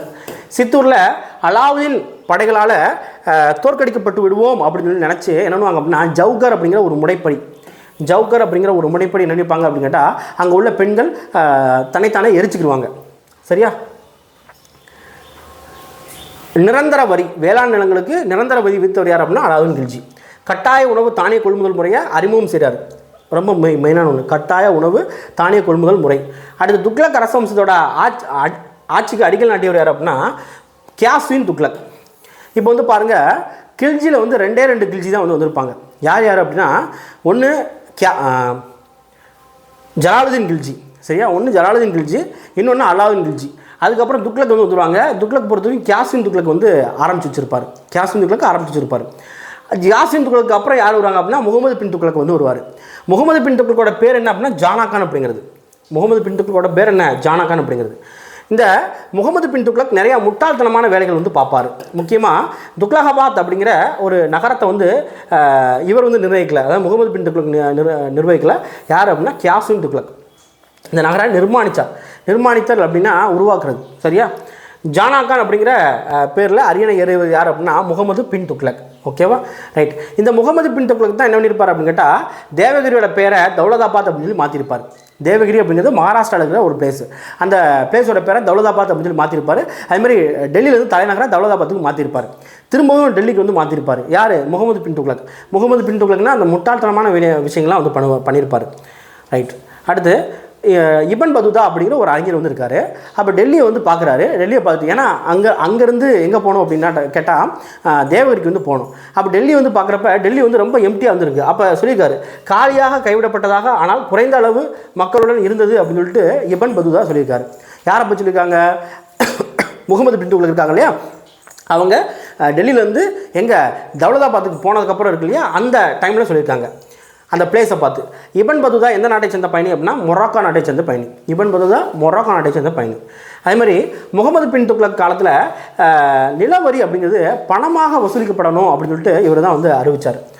துக்ளக் எந்த நாணயங்களை வந்து அடையாள பணமாக வெளியிட்டிருப்பார் அப்படின்னா செப்பு நாணயங்களை அடையாள பணமாக வந்து வெளியிட்டிருப்பார். அதே மாதிரி விவசாயிகள் என்ன பண்ணுறாங்க அப்படின்னா தோஆப் அப்படிங்கிற ஒரு பகுதி வந்து இருக்கும். சரியா? தோஆப் அப்படிங்கிற ஒரு பகுதி வந்து இருக்கும். அங்கே வரியை வந்து ஏற்றுறாரு. யார்? இவர் தான் ஏற்றுறாரு. ஏற்றுனால அங்கே வந்து கிளர்ச்சியில் வந்து ஈடுபடுறாங்க. ஓகேவா? அதே மாதிரி 25 ஆண்டுகள் சுல்தானா வந்து வேலை பார்க்குறாரு. ஆனால் இவர் காலத்தில் எல்லாமே ஃபெயிலியர். ஓகேவா? மதுரை தனி சுல்தானியமாக உருவானது எப்போ அப்படின்னா 1334 வந்து தனி சுல்தானியமாக உருவானுச்சு அப்படின்னு சொல்லலாம். அதே மாதிரி வங்காளம் எப்போ சுதந்திர அரசாச்சு அப்படின்னா 1346 சுதந்திர அரசாச்சு. இதெல்லாம் வந்து சுல்தான்கள் கண்ட்ரோலில் வந்து இருந்திருக்கும். ஆனால் சுதந்திர அரசா வந்து ஆயிருக்கும். அறக்கட்டளைகளை நிறுவியவர் யார் அப்படின்னா ஃபெரோஸ் ஷா துக்ளக். இப்போ வந்து பாருங்கள் துக்ளக்லாம் நம்ம யாரெல்லாம் வந்து பார்த்தோம் அப்படின்னா முகமது பின் துக்ளக் பார்த்தோமா, முகமது பின் துக்ளக். அதுக்கு முன்னால் கியாசுதீன் துக்ளக், முகமது பின் துக்ளக், அடுத்து ஃபெரோஸ் ஷா துக்ளக். ஃபிரோஸ்னாலும் ஒன்று தான். இந்த 3 பேர் தான் மெயினான நபர்கள் இந்த துக்ளக்கில். அதில் முகமது பின் துக்ளக் முட்டாள்தனமான வேலை நிறைய வந்து பார்த்துருப்பார். ஃபெரோஸ் ஷா துக்ளக் நல்ல மனிதர், நிறைய நல்ல விஷயங்கள் வந்து பண்ணியிருப்பார். அறக்கட்டளை நிறுவியிருப்பார். அதுக்கப்புறம் கொடூரமான தண்டனை வந்து என்ன பண்ணியிருப்பார் அப்படின்னா ஒழிச்சிருப்பார், வேண்டாம் அப்படின்னு சொல்லியிருப்பார். அதுக்கப்புறம் ஃபெரோஷாபாத், ஜான்பூர், ஹிசார், ஃபிரோஸ்பூர் அப்படிங்கிற நகரங்களை உருவாக்கியிருப்பார். அடுத்து வந்து பாருங்கள் தைமூர், தாமர்லைன் அப்படின்னு சொல்லிட்டு யாரை சொல்கிறாங்க அப்படின்னா தைமூரை சொல்லுவாங்க. தைமூர்னா ஒரு கொடுங்கோலர், ஒரு அரசர். சரியா? ரைட். தைமூரோட படையெடுப்பு பொறுத்த வரைக்கும் என்ன அப்படின்னா நம்ம இந்தியாவில் வந்து நடந்திருக்கோம். 1390 சம்திங் காலகட்டத்தில் நடந்திருக்கோம். அந்த காலகட்டத்தில் டெல்லிக்கு அடுத்த பகுதியாக வந்து பார்த்திங்கன்னா பஞ்சாபில் வந்து ரொம்ப அதிக பாதிப்பு வந்து ஏற்பட்டிருக்கும். கரெக்டாக தைமூர் படையெடுப்பு எப்போ நடந்துச்சு அப்படின்னா 1398 வந்து நடந்துச்சு. ஓகேவா? 1398. தைமூர் என்ன பண்ணுறாரு அப்படின்னா அவர் கைப்பற்றிய பகுதியில் இருக்கும் இல்லையா, அதை யார்கிட்ட கொடுக்குறாரு அப்படின்னா கிசர்கான் அப்படிங்கிற ஒருத்தர் வந்து கொடுக்குறாரு. கிசர்கான் அப்படிங்கிற ஒருத்தட்ட துக்ளக்கிட்ட வந்து இருந்துச்சு. தைமூர் என்ன பண்ணுறாரு அப்படின்னா துக்ளக்கில் அடித்து பிடிச்சி என்ன பண்ணுறாரு அப்படின்னா பகுதி அப்புறம் பிடிச்சிட்டாரு. அதுக்கப்புறம் அதை யார்கிட்ட கொடுக்குறாரு? கிசர்கான்ட்ட கொடுக்குறாரு. கிசர்கான் என்ன பண்ணுறாரு அப்படின்னா சையது ஒரு வம்ச ஆட்சியை வந்து தொடங்கிறாரு. சையது அரச வம்சம் எப்போது தோற்றுவிக்கப்பட்டது அப்படின்னா 1414 வந்து தோற்றுவிக்கப்பட்டது. 1414. அதே மாதிரி சையது வம்சத்தோட கடைசி அரசர் யார் அப்படின்னா அலாவுதீன் ஆலம் ஷா. அதாவது கிசர்கான் தோற்றுவிச்சிருப்பார். கடைசி அரசர் அலாவுதீன் ஆலம் ஷா அப்படிங்கிறது. சரியா? இதுக்கப்புறம் யார் வந்துடுவாங்கன்னா லோடி வந்து வந்துடுவாங்க. ஓகேவா? லோடி பொறுத்த வரைக்கும் ஆரம்பித்தது யார் அப்படின்னா பஹ்லூல் லோடி அப்படிங்கிறது. லாஸ்ட் லோடி யார் அப்படின்னா இப்ராஹிம் லோடி. இதை நீங்கள் வந்து பார்ப்பீங்க. அதே மாதிரி கலைகளையும் கல்வியையும் ஆதரித்த லோடி வம்ச ஆட்சியாளர் யார் அப்படின்னா சிக்கந்தர் லோடி. பஹ்லூல் லோடிக்கு அடுத்து வந்து சிக்கந்தர் லோடி வந்து வந்திருப்பார். பஹ்லூல் லோடிக்கு அடுத்து சிக்கந்தர் லோடி. அடுத்து ஆக்ரா நகரை உருவாக்குனது யார் அப்படின்னா இந்த சிக்கந்தர் லோடி. அடுத்து வந்து பாருங்கள் 1526 ரொம்ப முக்கியமான ஒன்று. முதலாம் பானிபட் போர் வந்து நடந்திருக்கும். இந்த முதலாம் பானிபட் போர் பொறுத்த வரைக்கும் யாருக்கு இடையில வந்து நடந்திருக்கும் அப்படின்னா பாபர் வெர்சஸ் இப்ராஹிம் லோடி. இந்த 2 பேருக்கு இடையில வந்து நடந்திருக்கும். இதில் பாபர் என்ன பண்ணியிருப்பார் அப்படின்னா வின் பண்ணியிருப்பார். 1526 ஏப்ரல் மாதம் வந்து நடந்திருக்கும். சரியா? ரைட். இதோட என்ன இருக்கும் அப்படின்னா டெல்லி சுல்தான்கள் ஆட்சி வந்து முடிஞ்சு போயிருக்கும், இப்ராஹிம் லோடியோட முடிஞ்சு போயிருக்கும். அதுக்கப்புறம் யார் வந்துடுவா, பாபர் தான் வந்துடுவார், முகலாய அரசை வந்து தோற்றுவிச்சிருவார். அடுத்தது பாருங்கள், இந்தோ சாராசானிக் கலை வடிவத்தில் கட்டப்பட்ட கோட்டைகள் என்னென்ன? குதுப் மினார், அலை தர்வாசா, குவத் உல் இஸ்லாம் மசூதி, மோத்தி மசூதி, இல்துமிஷ் மற்றும் பால்பனோட கல்லறை, தலோதாபாத் கோட்டை, ஃபிரோசாபாத் கோட்டை. அடுத்து இந்த ஆண்டு வந்து பாருங்கள், இந்த ஆண்டு வந்து பார்த்து கொடுத்துக்கோங்க. அடிமை வம்சம் 1206 1290 வரைக்கும், கில்ஜி வம்சம் 1290 1320 வரைக்கும், துக்ளக் பொறுத்த வரைக்கும் 1320 1414, சையத வம்சம் பொறுத்த வரைக்கும் 1414 1451, லோடி பொறுத்த வரைக்கும் என்ன அப்படின்னா 1451 1526 அப்படிங்கிறது. ஓகேவா, ரைட். அடுத்து வந்து பாருங்கள், விஜயநகர பாமினி அரசுகள். ஸோ விஜயநகர பாமினி அரசுகள் பொறுத்த வரைக்கும் என்ன அப்படின்னா, ஃபஸ்ட்டு பாமினி பொறுத்த வரைக்கும் ஒரு 18 அரசுகள் வந்து இருந்துச்சு. சரியா, 18 அரசர்களால் ஆளப்பட்டுச்சு. பாமினி பொறுத்த வரைக்கும் ஸ்டார்டிங்கில் 5 சுல்தானியமாக வந்து இருந்துச்சு. பிஜப்பூர், அகமது நகர், கோல்கொண்டா, பீடார் அப்படின்னு சொல்லிட்டு 5 சுல்தானியம். என்னது? பிஜப்பூர், அகமது நகர், கோல்கொண்டா, பீடார் அப்படிங்கிறது. விஜயநகர பேரரசை நிறுவியவர் யார் அப்படின்னா ஹரிஹரன் புக்கர். யார் நிறுவரா? ஹரிஹரன் நிறுவராரு, புக்கர் வந்து நிறுவுறாரு. 2 பேர் சேர்ந்து வந்து நிறுவுவாங்க. சரியா, அதே மாதிரி இவங்க துக்ளக் அரசர்கள்ட்ட வேலை வந்து பார்த்துட்டு வந்திருப்பாங்க. வித்யாரண்யர் அப்படிங்கிற அவரோட குரு வந்து என்ன பண்ணியிருப்பாங்க அப்படின்னா, நீங்கள் அங்கே வந்து வேலை பார்க்காதீங்க, நீங்கள் இங்கே வாங்க அப்படின்னு கூப்பிட்டுருப்பாங்க. அதன் அடிப்படையில் தான் இந்த விஜயநகர பேரரசை ஹரிஹரரும் புக்கரும் தோற்றுவிச்சிருப்பாங்க. அதனால் அந்த நன்றியை செலுத்தும் விதமாக விஜயநகரம் சில காலம் வித்யாநகரம் அப்படின்னு சொல்லி அழைக்கப்பட்டது. விஜயநகரம் எத்தனை அரச மரபுகளால் ஆளப்பட்டது அப்படின்னா 4. இது முக்கியம். 4 என்னென்ன? சங்கம, சாளுவ, துளுவ, ஆரவீடு. சங்கம, சாளுவ, துளுவ, ஆரவீடு. சங்கம வம்சம் பொறுத்த வரைக்கும் 1336 1485 வரைக்கும். சாளுவ வம்சம் பொறுத்த வரைக்கும் 1485 1505 வரைக்கும். துளுவ வம்சம் பொறுத்த வரைக்கும் 1505 1570 வரைக்கும். ஆரவீடு பொறுத்த வரைக்கும் 1570 1646 வரைக்கும். சரியா, ரைட். இப்போ வந்து பாருங்கள், விஜயநகர பேரரசு அப்படிங்கிறது நம்ம ஆந்திரா சைடு வந்து இருக்கும். பாமினியும் வந்து பார்த்திங்கன்னா கர்நாடகா அந்த சைடு வந்து இருக்கும். 2 பக்கத்தில் இருக்கும். 2க்கும் வந்து சண்டை வந்துக்கிட்டே இருக்கும். ஓகேவா, முக்கியமாக விஜயநகர அரசர்கள், பாமினி சுல்தான்கள், ஒடிசா, கலிங்கம். சரியா, இவங்களுக்கு இடையே வந்து சண்டை வந்துக்கிட்டே இருக்கும். காரணம் என்ன அப்படின்னா, கிருஷ்ணா, துங்கபத்ரா இதுக்கு இடைப்பட்ட வளமான பகுதி. கிருஷ்ணா, கோதாவரி, கலிமுகப்பதி, இந்த பகுதிக்காக தான் சண்டை வந்து போடுவாங்க. மதுரா விஜயம் எழுதியவர் யார்? ரொம்ப முக்கியமான ஒன்று. மதுரா விஜயம் யார் எழுதுறாங்க அப்படின்னா கங்காதேவி வந்து எழுதியிருப்பாங்க. கங்காதேவி யாருன்னு சொல்லியிருக்கேன், ஏற்கனவே சொல்லியிருக்கேன். குமாரகம்பண்ணா அப்படிங்கிற ஒருத்தரோட மனைவி. இந்த குமாரகம்பண்ணா என்ன எழுதியிருக்காரு அப்படின்னு கேட்டால் மதுரையை வந்து வின் பண்ணியிருப்பார். அந்த பேரில் தான் மதுரா விஜயம் அப்படின்னு சொல்லி இவர் வந்து எழுதியிருப்பாங்க. முதலாம் புக்கரோட மகன் தான் இந்த குமாரகம்பண்ணா அப்படிங்கிறது. இந்த குமாரகம்பண்ணா மதுரையை என்ன பண்ணியிருப்பார்? வின் பண்ணியிருப்பார். அதை பற்றி இந்த மதுரா விஜயத்தில் வந்து கொடுத்துருப்பாங்க. விஜயம்னா வெற்றி அப்படிங்கிற அர்த்தம். சரியா, புக்கருக்கு அடுத்த ஆட்சி யார் பண்ணுறான்? 2ஆம் ஹரிஹரன் வந்து பண்ணுறாரு. புக்கருக்கு அடுத்து ஆட்சி யார் பண்ணுறாங்க அப்படின்னா 2ஆம் ஹரிஹரன் பண்ணுறாரு. இந்த 2ஆம் ஹரிஹரன் என்ன பண்ணுறாரு அப்படின்னா பாமியிட்டிருந்து பெல்காம், கோவா இந்த பகுதியில் வந்து கைப்பற்றாரு. அதுமாதிரி 2ஆம் ஹரிஹரனோட மகன் யார் அப்படின்னா முதலாம் தேவராயர். இந்த முதலாம் தேவராயர் என்ன பண்ணுறாரு அப்படின்னா கஜபதி வம்ச அரசர்களை தோற்கடிக்கிறாரு. கஜபதி வம்ச அரசர்கள் எங்கே இருக்காங்க அப்படின்னா ஒடிசாவில் வந்து இருக்காங்க. சங்கம வம்சத்தின் தலை சிறந்த அரசர் யார்? சங்கம வம்சத்தோட தலை சிறந்த அரசர் யார் அப்படின்னா 2ஆம் தேவராயர். இவர் என்ன பண்ணுறாரு அப்படின்னா இஸ்லாமிய வீரர்களை தன்னோட படையில் வந்து வச்சுக்கிட்டார். சங்கம வம்சத்தோட கடைசி அரசர் யார் அப்படின்னா 2ஆம் விருபாட்சராயர். தலை சிறந்த அரசர்னா 2ஆம் தேவராயர், கடைசி அரசர்னா 2ஆம் விருபாட்சராயர். சாளுவ வம்சத்தை, அதாவது இப்போ சங்கம வம்சம் முடிஞ்சு போச்சு, அடுத்து சாளுவ வம்சம் வருது. சாளுவ வம்சத்தை தோற்றுவித்தார் யார் அப்படின்னா சாளுவ நரசிம்மர். யார் தோற்றுவிக்கிறார்? சாளுவ நரசிம்மர் தோற்றுவிக்கிறார். அது மாதிரி இவர் என்ன பண்ணுறாரு அப்படின்னா 2ஆம் விருபாட்சராயை கொலை பண்ணிவிட்டு சாளுவ வம்சத்தை தோற்றுவிச்சிருப்பார். ஓகேவா, சரி. அடுத்து துளுவ வம்ச ஆட்சியை தொடங்கி வைத்தார் யார்? இப்போ இந்த சாளுவ வம்சம் வந்து பார்த்திங்க அப்படின்னா அவரோடய போயிடும், சாளுவ நரசிம்மரோட போயிடும். அதுக்கப்புறம் துளுவம் வந்து வந்துடும். துளுவம் பொறுத்த வரைக்கும் நரசநாயக்கர் வந்து வந்திருப்பார். துளுவத்துக்காரு நரசநாயக்கர். அதே மாதிரி துளுவ வம்சத்தில் ரொம்ப சிறந்த ஒரு அரசர் யார் அப்படின்னா கிருஷ்ணதேவராயருக்கு மெயினாக 2 பணி வந்து இருந்துச்சு. என்னென்ன பணி அப்படின்னா வந்து துங்கபத்ரா நதி பள்ளத்தாக்கில் அந்த தலைவர்கள் இருப்பாங்க, அவங்க அடக்கிறது அப்படிங்கிறது பணி. 2வது வந்து பார்த்திங்கன்னா குல்பர்கா அப்படிங்கிற ஒரு பிளேஸை கைப்பற்றதான் 2வது பணியாக வந்து இருந்துச்சு. அதே மாதிரி கிருஷ்ணதேவராயர் என்ன பண்ணுறாரு அப்படின்னா பாமினி சுல்தானுக்கு, முக்கியமாக இந்த விஜயநகரத்துக்கும் பாமினிக்கும் சண்டை வந்துக்கிட்டே இருக்கும். ஆனால் கிருஷ்ணதேவராயர் என்ன பண்ணுறாரு அப்படின்னா ஒரு பாமினி சுல்தானுக்கு ஹெல்ப் பண்ணியிருப்பார். யார் அப்படின்னா முகமது ஷா அப்படிங்கிறது.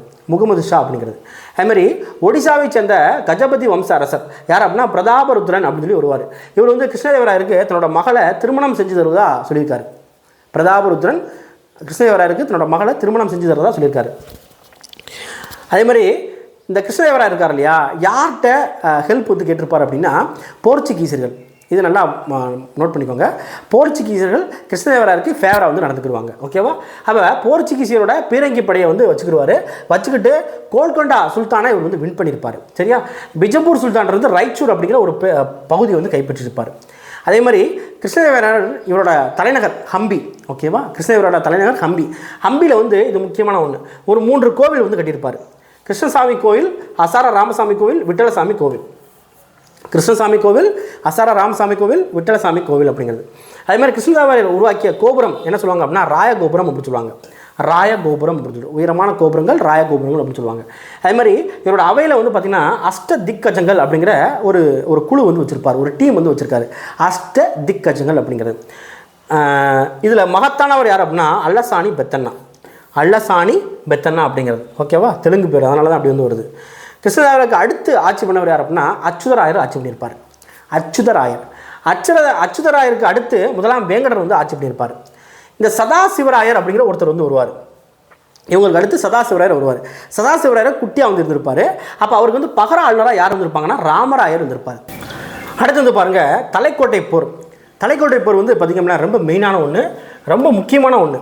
தலைக்கோட்டை போர் பொறுத்த வரைக்கும் என்ன அப்படின்னா 1565 வந்து உருவாக்கப்பட்டது. இப்போ நம்ம வந்து மேலே வந்து பார்த்துருப்போதா ராமராயர் வந்து பகர ஆளுநராக வந்து வேலை பார்த்துருக்காரு அப்படின்னு சொல்லி பார்த்தோம். சதாசிவராயருக்கு ராமராயர் வந்து பகர ஆளுநர். இப்போ இந்த சதாசிவராயருக்கும் யாருக்கு இடையில வந்து நடந்திருக்கும் அப்படின்னா விஜயநகர பேரரசு வெர்சஸ் தக்கான சுல்தான்லாம் யாரும் கிடையாது, இந்த பாமணி சுல்தான்கள் தான் தக்கான சுல்தான்கள் அப்படின்னு சொல்லுவாங்க. இந்த இன்னொரு பேருக்கு என்ன சொல்லுவாங்கன்னா ராட்சச தங்கடி போர் அப்படின்னு சொல்லுவாங்க. இந்த போரில் யார் வந்து கொல்லப்படுவாங்க அப்படின்னா ராமராயர் கொல்லப்படுவாங்க. சரியா? ராமராயர் கொல்லப்படுவாங்க. அப்போ சதாசிவராயர் ரொம்ப குட்டியான பையன். அப்போ என்ன பண்ணுறாங்க அப்படின்னா ராமராயரோட சகோதரர், அவர் பேர் என்ன அப்படின்னா திருமலை தேவராயர். இந்த திருமலை தேவராயர் இந்த சதாசிவராயர் தூக்கிட்டு ஓடிறாரு. சரியா? சதாசிவரை தூக்கிட்டு ஓடிட்டார். இதோட என்ன ஆயிடுச்சு அப்படின்னா விஜயநகரம் சாம்ராஜ்யம் அப்படிங்கிறது சரிஞ்சு போச்சு, ஒன்றும் இல்லாமல் போயிடுச்சு. அதுக்கப்புறம் வந்து பாருங்கள், இந்த திருமலை தேவராயர் சதாசிவரை தூக்கிட்டு ஓடி இருப்பார் இல்லையா, இவர் எங்கே போயிருப்பார் அப்படின்னா பெணுகொண்டா அப்படிங்கிற ஒரு ஏரியாவுக்கு வந்து போயிருப்பார். பெணுகொண்டாவில் போயிட்டு ஒரு புதிய தலைநகரை வந்து உருவாக்கியிருப்பார். இந்த திருமலை தேவராயர் அங்கே போய் ஆரவீடு வம்சத்தோட ஆட்சி வந்து தொடங்கிடுவார். சரியா? விஜயநகர அரசு இறுதியாக பீஜப்பூர் கோல்கொண்டா சுல்தானோட சூழ்ச்சியால் 1646 வந்து என்ன ஆயிருக்கும் அப்படின்னா ஒன்றுமே இல்லாமல் வந்து போயிருக்கும். மெஜாரிட்டி இந்த திருமலை தேவராயர் சதாசிவரை தூக்கிட்டு இருந்தார் இல்லையா, அதோடய ஒன்றுலாம் போயிருச்சு. 1565 ஒன்றுலாம் போயிருக்கும். அடுத்து விஜயநகர அரசு நிர்வாக பிரிவுகள் பொறுத்த வரைக்கும் என்ன அப்படின்னா பேரரசு, அடுத்து மண்டலம், நாடு, ஸ்தலம், கிராமம். இந்த மண்டலத்தை ஆட்சி பண்ணுறவர் மண்டலேஸ்வரா. ஓகேவா? மண்டலேஸ்வரா அப்படிங்கிறது ஆளுநர் அப்படின்னு சொல்லலாம். விஜயநகரத்தோட மிகச்சிறிய நிர்வாகம் என்ன அப்படின்னா கிராமம் அப்படிங்கிறது. விஜயநகர நிர்வாகத்தில் கிராமம் அப்படிங்கிறது யாரை வச்சு நிர்வகிச்சிருப்பாங்க அப்படின்னா எந்த தலைவர் அப்படின்னா கவுடா அப்படிங்கிற ஒரு தலைவரை வச்சு நிர்வாகம் வந்து பண்ணியிருப்பாங்க. விஜயநகர பேரரசு வெளியிட்ட தங்க நாணயம் எவ்வாறு அழைக்கப்பட்டது அப்படின்னா வராகன் அப்படின்னு சொல்லுவாங்க. வராகன் அப்படிங்கிறது. சரியா? போர்ச்சுகீசிய கட்டுமான கலைஞர்கள் உதவியோட ஒரு மிகப்பெரிய ஏரி கட்டப்பட்டதாக பாரசீக பயணி வந்து சொல்லியிருப்பார். யார் அப்படின்னா அப்துல் ரசாக் வந்து சொல்லியிருப்பார். அடுத்து கைவினை குடிசை தொழில்கள் முறைப்படுத்திய அமைப்பு என்ன அப்படின்னா கில்டுகள் அப்படிங்கிறது. தனித்தனியாக கில்டுகள் அப்படிங்கிறது இருந்ததா அப்துல் ரசாக் வந்து சொல்லியிருக்காரு. விஜயநகர வாணிகம் மேற்கொண்ட நாடுகள் என்ன அப்படின்னா பாரசீகம், தென்னாப்பிரிக்கா, போர்ச்சுகல், அரேபியா, சீனா, தென்கிழக்கு ஆசிய நாடுகள், இலங்கை அப்படிங்கிறது. ஆமுக்த மாளிகா அப்படிங்கிற காவியத்தை இயற்றியவர் யார் அப்படின்னா கிருஷ்ணதேவராயர். தெலுங்கு மொழியில் எழுதியிருப்பார். சமஸ்கிருத மொழியில் ஜாம்பவதி கல்யாணம் அப்படிங்கிற ஒரு நாடக நூலை வந்து எழுதியிருப்பார். பாண்டுரங்க மகாமாத்தியம் அப்படிங்கிற ஒரு நூலை தெனாலி ராமகிருஷ்ணன் வந்து எழுதியிருப்பார். சரியா? விஜயநகரோட கோவில் கட்டுமான பாணி என்ன அப்படின்னா விஜயநகர பாணி அப்படிங்கிறது. அதே மாதிரி விஜயநகர கோவில் கட்டியிருப்பாங்க இல்லையா, தூண் வந்து கட்டியிருப்பாங்க. அதில் யாரோட எந்த விலங்கோட ஃபேஸ் வந்து அதிகமாக இருக்குது அப்படின்னா குதிரையோட இதுதான். பாமினி அரசை நிறுவனது யார்? பாமினியை அலாவுதீன் ஹசன் இல்லைனா ஹசன் கங்கு பாமினி அப்படின்னு சொல்லுவாங்க. அவர் தான் வந்து நிறுவனார். 1347 வந்து நிறுவனார். எந்த ஆண்டு? 1347. அதே மாதிரி தௌலதாபாத் அப்படிங்கிற ஒரு நகரை வந்து கைப்பற்றார். பாமன்சா அப்படிங்கிற பேரில் இவர் வந்து சுல்தானாக அறிவிச்சுக்கிடுவார். 2 ஆண்டுகளில் தலைநகராக குல்பர்காவுக்கு வந்து மாற்றிடுவார். ஃபஸ்ட்டு தௌலதாபாத்தை கைப்பற்றார், அதுக்கப்புறம் குல்பர்காவுக்கு தலைநகராக மாற்றிடுவார். 1429 திரும்பவும் பீடாருக்கு வந்து தலைநகர் வந்து மாற்றிடுவார். அலாவுதீன் ஹசன் ஷா பொறுத்த வரைக்கும் கிட்டத்தட்ட 11 ஆண்டுகள் ஆட்சி பண்ணியிருப்பார். 1347 1358 வரைக்கும்.